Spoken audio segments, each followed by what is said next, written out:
Hello friends, welcome back. Sorry, पिछला video मेरे से गलती से कट हो गया था और मैंने एक कॉन्सेप्ट पूरा कर लिया था और नेक्स्ट कॉन्सेप्ट जस्ट शुरू करने वाली थी, तो गलती से वो वीडियो बंद हो गया था। तो अभी मैंने सोचा रीटेक नहीं लेते हैं और सीधा 3.5 से फिर से स्टार्ट करते हैं।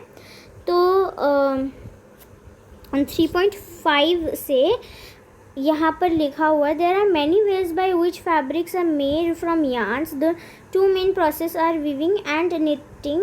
तो आप वीविंग और निटिंग को अंडरलाइन कर लीजिएगा। तो यहाँ पर मेन प्रोसेस होती हैं फैब्रिक बनाने की yarn से, और वो है वीविंग और निटिंग।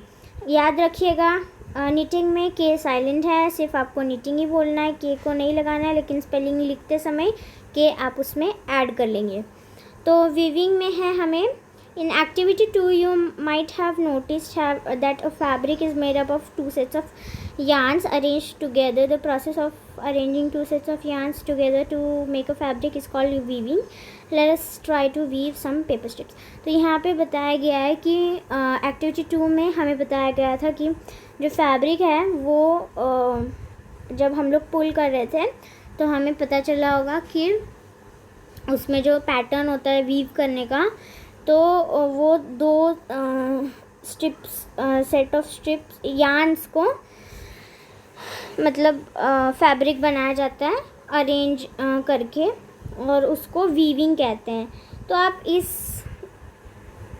पूरे सेंटेंस को अंडरलाइन कर लीजिए क्योंकि ये पूछा जा सकता है। और अभी हम लोग ये चीज़ करना ट्राई करेंगे पेपर स्ट्रिप से। तो ये एक्टिविटी 5 है। मैं लेंदी नहीं बनाना चाहती इस प्रोसेस को, आपको ऐसे ही ड्रॉ करके यहाँ पे बता देती हूँ कैसे करना है। काफ़ी इजी काम है। आप 2 ऐसे पेपर ले लीजिएगा, ठीक है। उसके बाद दोनों को हाफ फोल्ड कर दीजिए।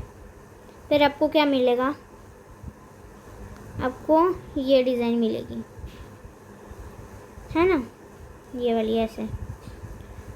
तो अभी आपको क्या करना है, पहले इस वाले के साथ काम करते हैं, इसके साथ बाद में कर लेंगे। तो अभी पहले इस वाले के साथ करेंगे ना।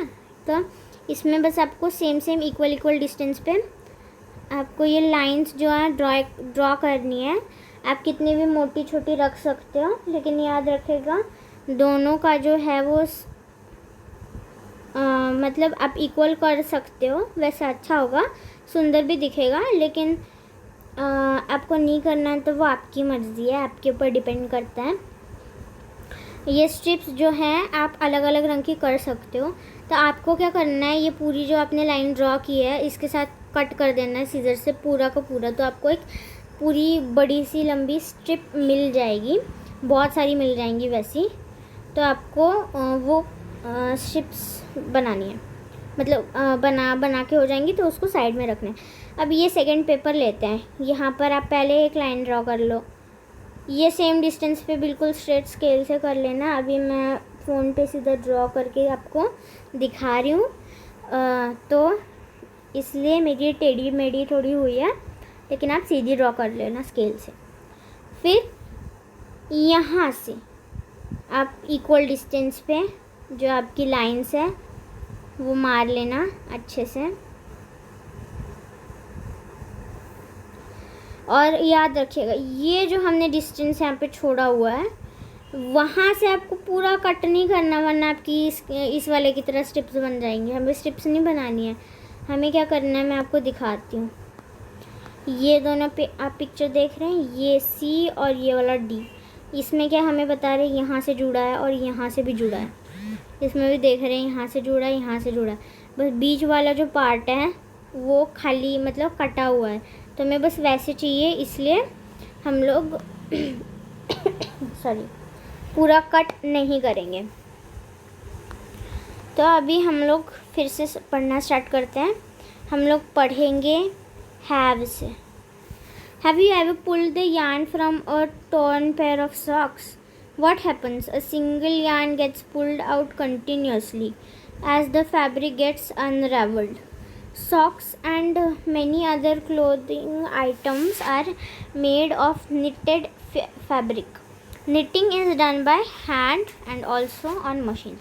तो अभी हमने फर्स्ट कॉन्सेप्ट पूरा कर लिया है वीविंग का। तो आपकी बहुत सुंदर डिज़ाइन बन जाएगी। आप चाहिए तो ये वाली जो डिज़ाइन है मैं वीडियो भी अपलोड कर दूँगी ताकि आपके लिए इजी हो। तो यहाँ से हैव से हमारा निटिंग का शुरू हो गया है कॉन्सेप्ट। तो निटिंग जो है आपका वो काफ़ी इजी है एक्सप्लेन करना, क्योंकि मेरी नानी निट करती है और मैं भी ट्राई करती हूँ कभी कभार। तो इसमें क्या होता है, ऐसी दो बड़ी सुइयाँ होती हैं। ये देखिए यहाँ पे भी दो बड़ी सुइयाँ दिखाई है। ये देखिए यहाँ पे दो बड़ी सुइयाँ दिखाई गई हैं। तो इसमें आपको क्या करना है कि बस आप एक ऐसे बड़ा सा गोला होता है यार्न का, ऐसे बड़ा, ये देखिए। तो ये ऐसा गोला होता है और उसमें से बस एक ही धागा होता है, कहीं पे कट नहीं होता, और उसी से निटिंग होती है। तो आप अगर जैसे वीविंग में क्या होता है कि आप अगर कोई भी ऐसे धागा पुल करके देखोगे, निकाल के देखोगे, तो वो अलग अलग निकालते हैं चिथड़े में।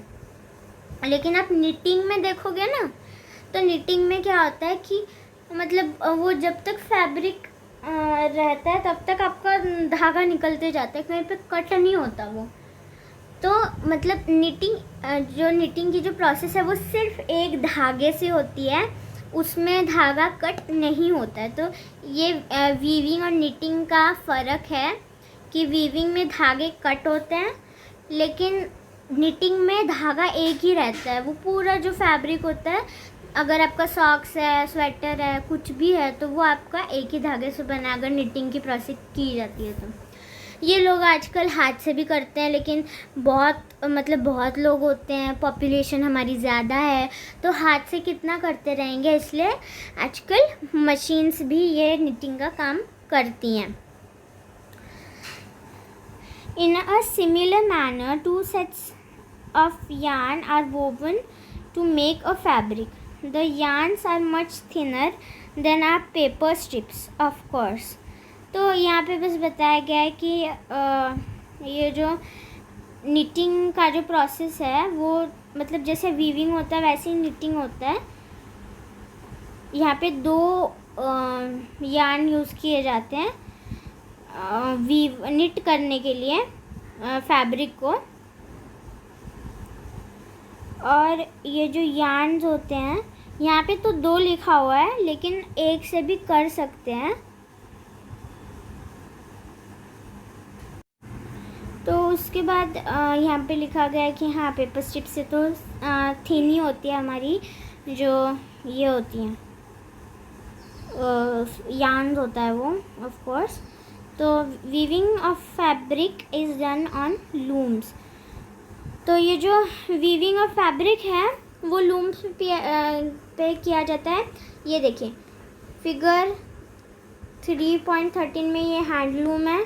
ये देखिए ये पूरा ऐसे कोम कर रही हैं, ये आंटी जो है यहाँ पे दिखाई हैं वो ऐसे कोम कर रही हैं, और ये सारे धागे हैं मशीन पे शायद बैठ के। ये हैंडलूम हो गया। Knitting, have you noticed how sweaters are knitted? क्या आपने नोटिस किया स्वेटर कैसे बुनते हैं? मेरी नानी स्वेटर नहीं बुनती, लेकिन निटिंग की मदद से अलग अलग चीज़ें बनाती हैं, तो हाँ मैंने नोटिस तो किया है। In knitting a single yarn is weaving, एक minute, sorry, a single yarn is, sorry guys, ये वाला जो सेंटेंस है यहाँ पे, ये वाला और इसके नीचे वाला, ये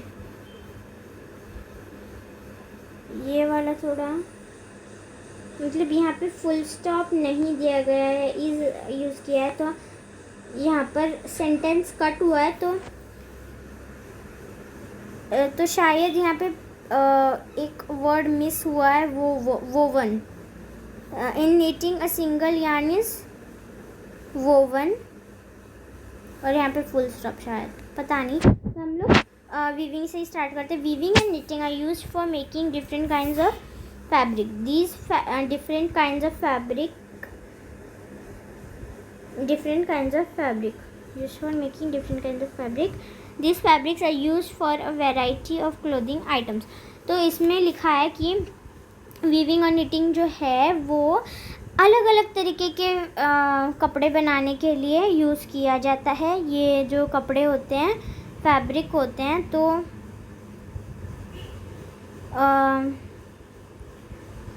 अलग अलग वैरायटी के होते हैं क्लोथ के लिए।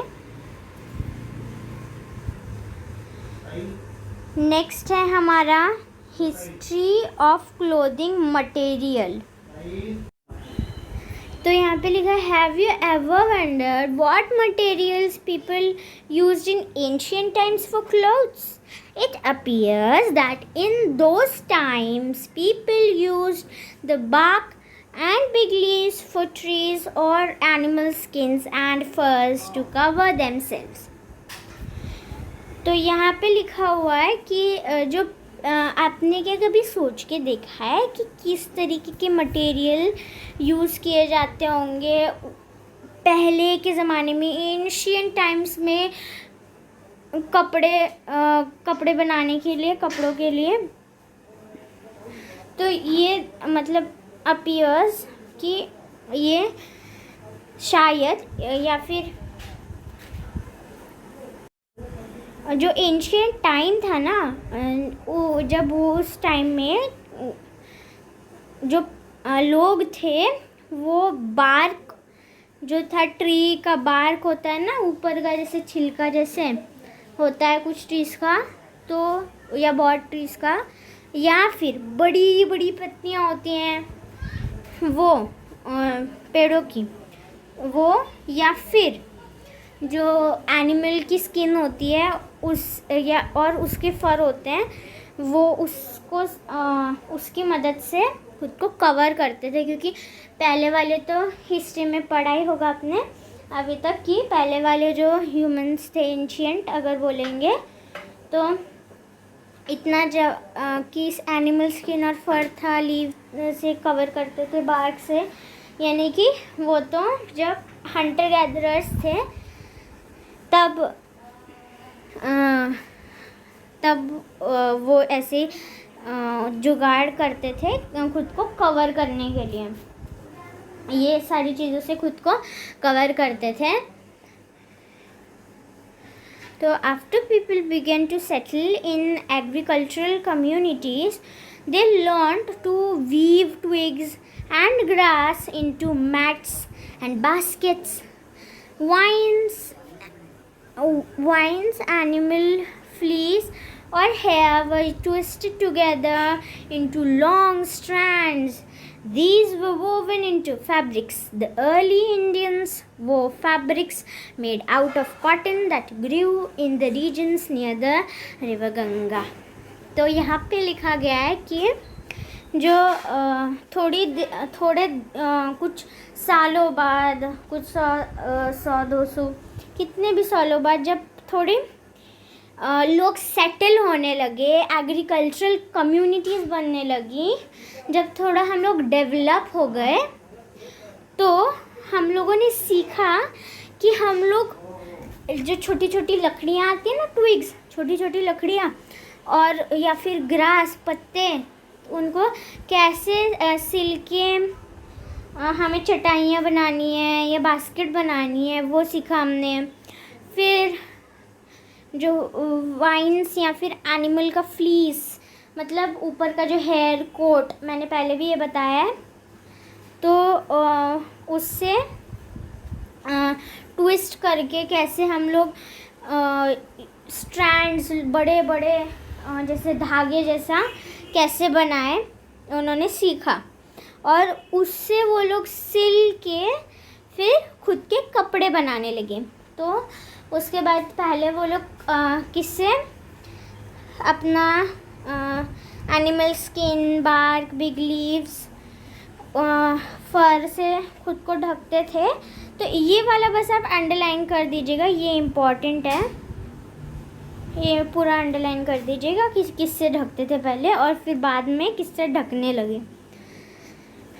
तो ऐसे करते करते उन्होंने फैब्रिक बनाना स्टार्ट किया। तो जो अर्ली इंडियंस थे, पहले के इंडियंस थे, तो वो कॉटन के भी कपड़े पहनते थे, क्योंकि जो गंगा की जो रीजन है, गंगा जहाँ से बहती है, फ्लो करती है, तो उस रीजन में, उस एरिया में कॉटन होता था। कॉटन प्रोड्यूस तो नहीं कह सकते थे, लेकिन कॉटन आता था, क्योंकि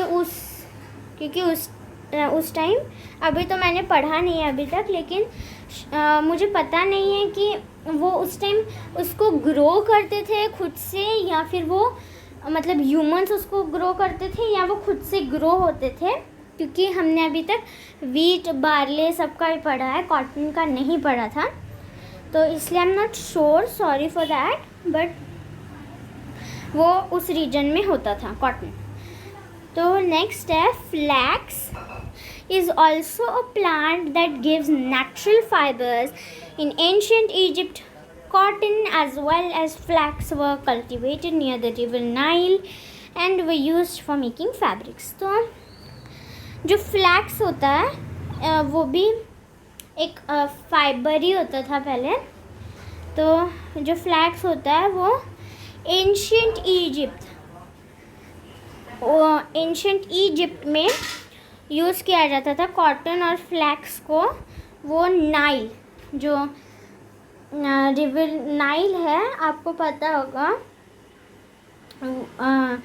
वो वर्ल्ड्स लार्जेस्ट रिवर है नाइल। तो उसके रीजन में वो लोग फ्लैक्स और कॉटन को कल्टीवेट करते थे। कॉटन का तो हमें पता है, नाइल के रिवर में, रीजन में शायद वहाँ पे ब्लैक सॉइल होता होगा, और हीट तो इजिप्ट में होती है, तो वहाँ पर वो लोग कल्टीवेट करते होंगे फ्लैक्स और कॉटन को। In those days stitching was not known. People simply draped the fabrics around different parts of their wrapped the fabrics around different parts of their body. Many different ways of wrapping fabrics were used. With the invention of the sewing needle, people started stitching fabrics to make clothes. Stitched clothes have gone through many variations since this invention. तो यहाँ पे बताया गया है कि उन दिनों stitching नहीं होती थी, बस जो लोग थे वो फैब्रिक तो उन्होंने बना लिया था, लेकिन मतलब स्टिचिंग होती थी, लेकिन इतना अच्छे से नहीं होती थी, जैसे बिल्कुल थोड़े होल्स वगैरह रहते होंगे, क्योंकि उस वक्त सुई नहीं इन्वेंट हुई थी। तो वो बस अपने कपड़े को रैप कर लेते थे अपने आसपास, ऐसे थोड़ा घेरटा, मतलब ऐसे लपेट लेते थे अपने आसपास, अपने ढकने के लिए खुद को लपेट लेते थे। और फिर जब सुई का इन्वेंशन किया, जब किसी ने सुई का इन्वेंशन किया, तो क्लोथ्स जो थे वो फिर सुई से स्टिच होने लगे। स्टिचिंग उस वक्त स्टार्ट हुई, फिर लोग स्टिच कपड़े पहनने लगे, और फिर उसमें बहुत सारे वेरिएशंस, उसमें चेंजेस किए गए थे, लेकिन फिर उसके बाद थोड़ा ठीक हुआ सिचुएशन।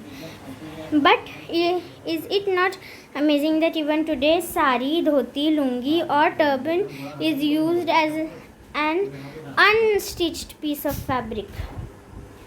तो यहाँ पे पूछा गया है कि ये मतलब अलग बात नहीं है क्या कि आज भी ये साड़ी, धोती, लुंगी, टर्बन बिना स्टिच किए हुए ये जो पीस ऑफ फैब्रिक है वो मतलब अभी भी है, हम पहनते हैं। Just as there is a large variety in the food eaten all over our country, a large variety exists also in fabrics and clothing items. तो ये हमारा एंडिंग सेंटेंस है स्टोरी का कि जैसे हमारे कंट्री में फूड की बहुत वैरायटी है, और फूड छोड़ के और कल्चर, फिर डांस फॉर्म्स, लैंग्वेज, बहुत सारी डाइवर्सिटी है। वैसे ही हमारी फैब्रिक्स में भी बहुत सारी डाइवर्सिटी है। अलग अलग तरीके के फॉर्म्स है पहनने के, अलग अलग तरीके के कपड़े हैं। तो लास्ट में यहाँ पे हमें बस एक कंक्लूडिंग एक पूरा जो चैप्टर में है वो बताया गया है। पहले कॉटन रोल्स, सॉरी यहाँ पे बोल्स हैं, ये प्रिंटिंग मिस्टेक, प्रिंटिंग तो नहीं, रोल्स नहीं बोल्स होगा वो। ये कॉटन बोल से जिनिंग की प्रोसेस करते हैं। जिनिंग यानी कि कोम्बिंग या फिर हैंड पिकिंग, मतलब सीड को अलग करना, वो जिनिंग की जाती है। उससे फाइबर आता है, फाइबर अलग हो जाता है। फिर उसको स्पिन करते हैं, यानी कि हम लोगों ने वो हाथ से भी खुद से किया था, पुल ट्विस्ट। पुल करने के साथ साथ कंटिन्यूसली ट्विस्ट भी करना है। फिर उससे हम लोग का यार्न बनता है, और यार्न से मेन जो तरीके हैं वो है वीविंग और निटिंग। के साइलेंट है, याद रखिएगा। और उससे हमारा लास्ट में फैब्रिक बनता है। तो आप एक बार इस पूरी प्रोसेस पर मैं आपको 1 सेकेंड देती हूँ, आप देख लीजिए अच्छे से ताकि याद रहेगा।